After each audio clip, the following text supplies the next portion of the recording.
Hace 3 semanas se dio inicio al juicio contra el expresidente Castillo por el golpe de Estado que dio el 7 de diciembre. Y este viernes ya se realizó la 7ª audiencia. Es un proceso que viene siendo bastante accidentado por la poca voluntad del expresidente de colaborar. Hasta una huelga de hambre ha hecho. Permanentemente se rebela, literalmente, contra los jueces y niega haber cometido ningún delito.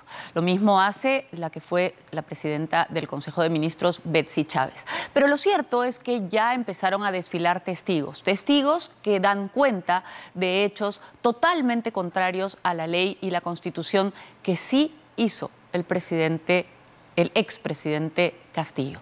Veamos cómo va este juicio en este reportaje de Dayana Ciesa. Han pasado ya más de 3 semanas desde que inició el juicio oral en su contra y el último jueves el expresidente Pedro Castillo reapareció con aires de patriotismo. Después de ausentarse varios días por su controversial huelga de hambre seca, llegó con la misma rebeldía de siempre. Una vez más rechazo este juicio. Buenos días, identifíquese por favor. Estoy rechazando este juicio, doctor. Identifíquese por favor. Estoy rechazando este juicio. ¿No desea identificarse? Estoy rechazándolo. Bien. Pero mientras él insiste en su relato del presidente que solo leyó un mensaje a nivel nacional, Sí, doctora. los testimonios en su contra no han dejado de escucharse. Exministros, altos funcionarios, miembros de las Fuerzas Armadas han detallado que aquel día, el 7 de diciembre del 2022, nada fue una improvisación ni una confusión. Según estos testigos, hubo presiones internas y un plan en marcha. Un intento real de quebrar el orden constitucional del país. ¿Cuál fue el pedido exacto que le hizo entonces el presidente al general Alfaro? Le dijo que cierre el Congreso, que detenga a la fiscal de la Nación. El viernes se realizó la 7ª audiencia del proceso que se lleva en Barbadillo, en el que se juzga a Pedro Castillo por los delitos de rebelión, abuso de autoridad y grave perturbación a la tranquilidad pública. Sin embargo, su actitud fue la misma que en las audiencias anteriores. Doctora, estoy injustamente preso por no someterme a los grupos de poder y no firmar su hoja de ruta. Disculpe. Rechazo este juicio político disfrazado de jurídico, doctora. Hubo recesos inesperados, pues su lento andar y evidente desgano, sumada a la poca disposición que ha mostrado durante todas estas semanas, hizo que lo examinen una vez más los médicos legistas, al haber presentado gastritis crónica y problemas de lumbalgia. No es una novedad su incomodidad por estar ante los miembros de un tribunal para ser juzgado por los delitos que se le atribuye habría cometido aquel 7 de diciembre del 2022, tras el intento de cierre del Congreso y el frustrado quiebre constitucional. Sin luz no puedo salir, sin foco, ese foco mucho me... Hay que prender el resto de luz. Ahí está. Señor. Su malestar lo ha hecho público desde que inició este mediático juicio. Dejo constancia de que no necesito los servicios de la defensa pública. El único delito que cometí es defender a este pueblo. Yo no deseo participar más de este juicio. Con su permiso, puedo retirarme. No, señor Castillo. Pero por Jamás eso, cogí señor un arma. Castillo, todo eso Dígame, tiene que doctor, traducirlo. ¿en qué momento se ha cerrado el Congreso? Señor Castillo, todo eso tiene que traducirlo a través de su señor abogado. Ya no le vamos a permitir, señor Gracias, Castillo. doctor. No me concede la palabra, pero estoy acá contra mi voluntad. Que no me siento cómodo en un delito que no he cometido. Hasta el momento, ni Pedro Castillo, ni su entonces premier Betsy Chávez, ni su asesor Aníbal Torres han aceptado los cargos que se le imputan por su participación en el frustrado autogolpe del 7 de diciembre. Día en el que se le vio coordinando, según las pruebas fílmicas que han quedado, junto a Betsy Chávez y Aníbal Torres, desde su despacho para el inesperado pronunciamiento presidencial a nivel nacional. No creo que salga mucho el micro. 1, 2, 3, 4, 5, 6. Tiene que avisar que es un mensaje a la nación. Por el contrario, lejos de aceptar su responsabilidad, Castillo Terrones todo este tiempo ha intentado más de una maniobra argucia o artimaña, como algunos han llamado a sus acciones para dilatar el juicio. Pues ha intentado abandonar la sala en más de una ocasión. Ha despedido a más de 4 abogados, rechazó la defensa otorgada por el Estado e insiste con el argumento que lo tienen secuestrado y que lo obligan a participar de un juicio al que califica como político. Se niega hasta ahora a aceptar que se trata de un proceso penal legítimo. La prisión, el estar privado de tu libertad es el infierno en vida, no se lo deseo a nadie, pero en el campo penal las responsabilidades son personales. Y quien asume alguna situación o quien arriesga una situación que rompe el marco de la legalidad, tiene que saber asumir sus responsabilidades. Testigos de excepción ya empiezan a contar capítulos de la historia que hasta hoy no se conocían de aquel día. Episodios que podrían completar los vacíos que faltaban para que la justicia demuestre que Pedro Castillo, Betsy Chávez y Aníbal Torres, desde Palacio de Gobierno, sí planearon juntos un golpe de Estado. Él fue consciente de lo que estaba realizando. Que las instituciones no hayan respaldado y no hayan hecho lo que él haya querido, no estaba en la voluntad de él, estuvo en la voluntad de nosotros. El general en retiro Vicente Álvarez ha sido uno de los testigos de excepción de lo que ocurrió el día que Castillo decidió cerrar el Congreso. En diciembre del 2022 estuvo encargado de la Comandancia General de la Policía Nacional en reemplazo del general Raúl Alfaro. De pronto recibió la orden de abrir la plaza de armas para dejar ingresar a los simpatizantes de Castillo. Parecía que ese era el inicio del plan golpista que la Policía Nacional impidió que se concrete.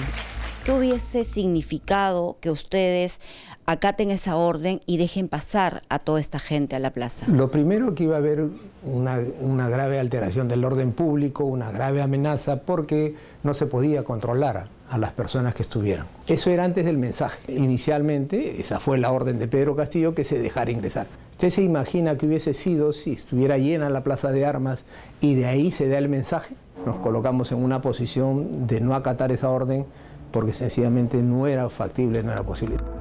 Este importante detalle, narrado durante el juicio por quien era en ese momento un alto mando policial, resulta clave.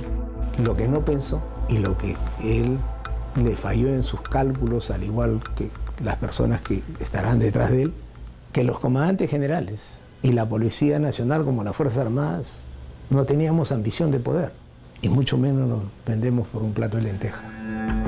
Quienes vivieron los hechos desde dentro y quienes conocían de cerca a Pedro Castillo, sus capacidades y limitaciones, también tienen mucho que contar en este juicio. Alejandro Salas, quien fuera ministro de Trabajo cuando cayó el gobierno de Castillo, fue llamado a testificar en la audiencia del último jueves. Lo que yo sí te puedo afirmar es que los conocimientos del expresidente no estaban orientados a poder él solo escribir un discurso como lo escribió. Ese discurso tenía algún contexto jurídico errado, constitucional, con ápices, por supuesto, autoritarios de toma de instituciones, pero eso no lo hace él solo. O sea, ese discurso se lo han redactado. Se equivocó y bueno, ahora está en un proceso, ¿no? Fue uno de sus más cercanos colaboradores, ya que el día estuvo en Palacio de Gobierno en un salón contiguo, minutos antes y durante el nefasto mensaje que llevó a Pedro Castillo a estar privado de la libertad desde hace más de 2 años y 3 meses. Intento anunciarme con el presidente para resumirte, me dicen que no me va a atender, salas después, él pide autorización a alguien ahí para ver si yo paso o no, y obviamente no me dejan pasar al escenario de los hechos. Ahí está Salas. Sí, tú estabas en 80 años. Un ratito todavía, espérate. ¿Nos hacemos pasar? Después todavía, después. Y por supuesto, cuando no me dejan entrar al despacho, dije, bueno, raro, porque él era una persona que de una u otra manera siempre, en sus peores momentos, me pedía un consejo. Entonces, me pareció extraño que no quiera recibirme. Disolver temporalmente el Congreso de la República e instaurar un gobierno de emergencia excepcional. En el desarrollo del mensaje, en la lectura, yo soy una persona que está formada también en el marco constitucional, empiezo a leer una serie de situaciones donde ya se irrumpía el orden constitucional. Y se abren las puertas y efectivamente me la acerco y le digo, usted leyó un delito, ¿no? O lo que leyó fue un delito, ¿no? Y lo que él me responde es, no tenía los votos. O sea, como que lo iban a vacar en la tarde en el Congreso. Lo habían convencido que lo iban a vacar. Alguien lo convenció que lo iban a vacar. Independientemente de eso, eso no era justificación. Si así fuese, no era justificación para leer lo que leyó. O sea, él debió por lo menos preguntarle a quienes siempre lo ayudamos en el marco democrático. Tomó la opción de escuchar seguramente a otras personas que no sé quiénes son y lamentablemente hizo lo que hizo y a mí me apena mucho su situación como ser humano, porque si algo puedo decir de él como ser humano es que no es un mal ser humano, es un buen ser humano, pero se equivocó. Los detalles de lo que ocurrió el 7 de diciembre son de suma importancia para el Tribunal de la Sala Penal Especial de la Corte Suprema, presidida por el juez José Neira Flores. Sala que podría condenar a 34 años de prisión al expresidente de comprobar que las órdenes que dio ese día al entonces comandante general de la policía rompían el orden constitucional. Da el discurso, quien habla sube a la oficina del general Alfaro. Cuando estamos conversando, ahí se producen las llamadas. Él hablaba en voz alta y le dice, señor presidente, pero que cierre el Congreso, ¿cuál es el motivo? Le dice, y después le da otra orden y le dice que detenga a la fiscal de la Nación. Pero dígame, ¿cuál es el motivo? ¿Cuál es la razón? Después de ello da otras disposiciones ya que le refuercen la seguridad a él, también a la premier de ese entonces y al doctor Aníbal Torres. El general Vicente Álvarez también tiene los pormenores de cómo se llevó la detención de Pedro Castillo en la prefectura de Lima. Le doy mi nombre, le digo la encargatura que tengo, que se encontraba la fiscal de la Nación y que a partir de ese momento él se encuentra detenido por quebrar el orden constitucional. Vamos a desplazarnos a los civiles y de ahí nos vamos a la... Y que a partir de ese momento se iban a iniciar las diligencias bajo conducción del Ministerio Público.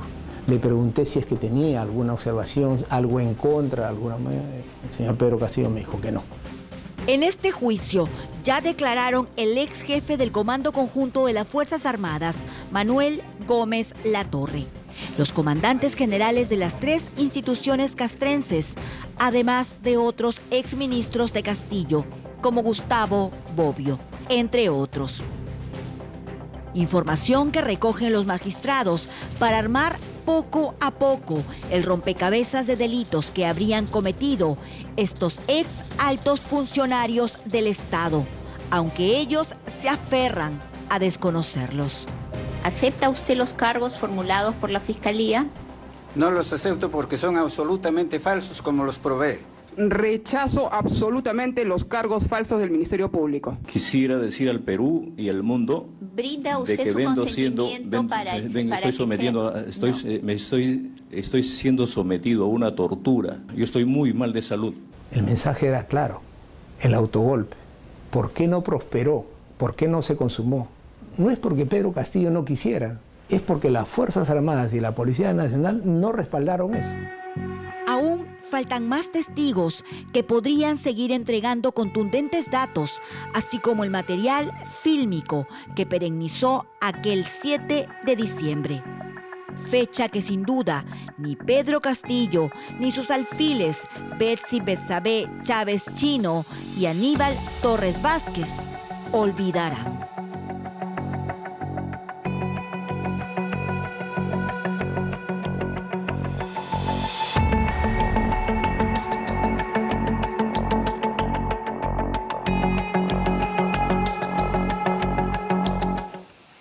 Es clarísimo que intentaron dar un golpe de Estado. Que no lo lograran es otra cosa.